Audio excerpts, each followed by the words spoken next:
దేవుని యందు భయభక్తులు కలిగి ఉండటం చాలా గొప్ప భాగ్యమండి.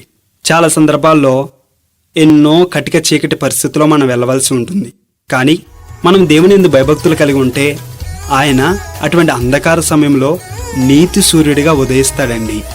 సూర్యుడు వచ్చినప్పుడు మనకెంతో వెలుతురు ఉంటుంది. మన దేవుడు మనకి వెలుగునిచ్చేటువంటి దేవుడిగా ఉన్నాడు.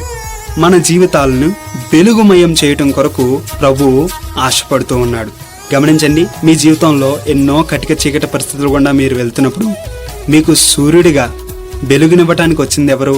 మన ప్రభువే కదా. అందుకే దేవుని వాక్యం సెలవిస్తుంది, ఎవరైతే ఆయన నామమందు భయభక్తులు కలిగి ఉంటారో వారికి నీతి సూర్యుడు ఉదయిస్తాడు.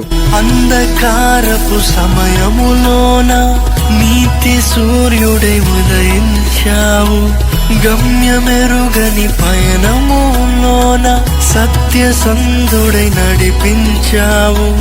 నా నిరీక్షణ ఆధారం నీవు, నమ్మదగిన దేవుడ నీవు. నా నిరీక్షణ ఆధారం నీవు, నమ్మదగిన దేవుడ నీవు. కరుణ చూపి రక్షించినావు, కరుణమూర్తి యేసునాథా. కరుణ చూపి రక్షించినావు, కరుణమూర్తి యేసునాథా. వందనం వందనం దేవా, వందనం వందనం.